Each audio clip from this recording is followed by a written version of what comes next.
Lockdown सारखे दिवस हे लवकरच येतील असं वडेट्टीवार यांनी म्हटलंय। महिन्याभरात पेट्रोल 170 रुपयांवर जाईल, डिझेल 150 रुपयांवर जाईल असंही भाकीत विजय वडेट्टीवार यांनी केलेलं आहे। गुंतवणुकीच्या भानगडीत पडू नका असाही सल्ला त्यांनी नागरिकांना दिलाय। विजय वडेट्टीवार काँग्रेसचे नेते आणि त्यांनी ही टीका केलेली आहे आणि त्याचबरोबर देशात लवकरच लॉकडाऊन सारखे दिवस येतील असंही त्यांनी म्हटलंय।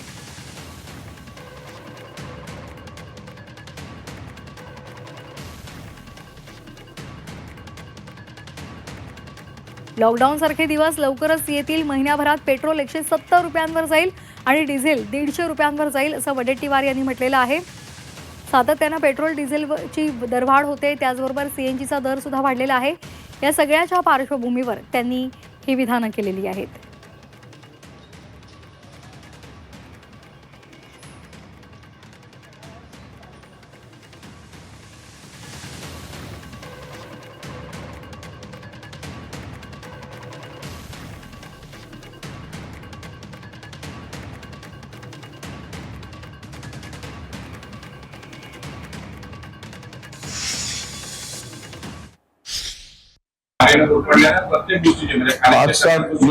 पाच सात काय टप्प्याटप्प्याने पुढच्या महिन्याभरामध्ये 1.5 महिन्यामध्ये 150 रुपये डिझेल झालेलं दिसेल, 170 रुपये पेट्रोल झालेलं दिसेल। कारण तेच ते काय सांगू आता, एकदा सांगितल्यानंतर ज्या पद्धतीनं देश चालवला जात आहे, हा देश खड्ड्यात टाकण्यासाठी चालवला जात आहे।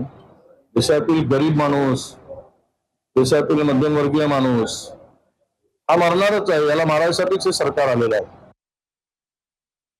पुढचे दिवस लॉकडाऊनच्या परिस्थितीसारखे दिवस आता लवकरच येणार आहेत। त्यामुळे आम्ही जनतेला आवाहन करतोय की आता तुम्ही असलेले पैसे जे काय ते सुरक्षित ठेवा। कुठे फार काही गुंतवणूक करू नका। सरकारच्या भरोशावर विश्वास ठेवून ती गुंतवणूक केली की ते पण परत येणार नाही। कारण बँकाही रिकाम्या केल्या आहेत, रिझर्व्ह बँक रिकामी केली आहे।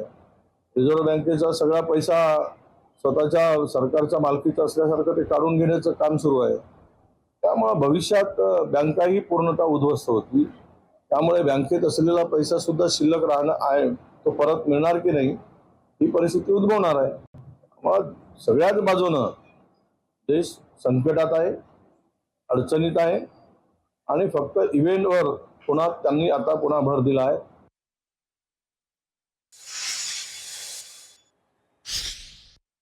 ज्या काँग्रेस पक्षाला आता लॉक लावण्याची वेळ आलेली आहे, त्या काँग्रेस पक्षाचे नेते काय बोलतात याकडे लक्ष देण्याची आवश्यकता नाही।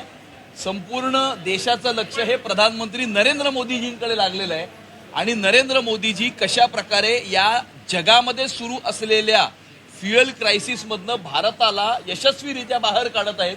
त्याकरता या देशातली 140 कोटी जनता मोदीजींच्या पाठीशी खंबीरपणे उभी आहे।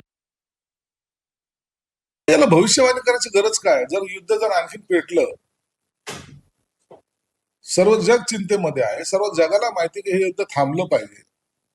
जर थांबलं तर त्या किमती कमी होण्याची शक्यता आहे, ते इतक्या लवकर नाही। कारण की आता झालेलं जे काही नुकसान आहे ते कम्प्लीट कव्हर करायला 1 ते 1.5 वर्षाचा कालावधी लागणार आहे। यासाठी काही ज्योतिषाची गरज नाहीये। आणि म्हणून जर युद्ध लांबत गेलं तर निश्चितच जगावर याचा परिणाम होणार आहे, कोणत्या एका देशावर नाही। आज पाकिस्तानमध्ये पेट्रोल काय भाव आहे जाऊन थोडं विचारा, 500 रुपये लिटर चालू आहे। म्हणून काही ठिकाणचे तुम्ही आपल्या देशावर काही थोडंसं पेट्रोलची दरवाढ झाली की आपणच केली, जगात कुठंच झाली नाही असं जे दाखवायचं चित्र निर्माण करताय, हे खऱ्या अर्थानं माहितीला बदनाम करण्याचं एक त्याचं षडयंत्र आहे।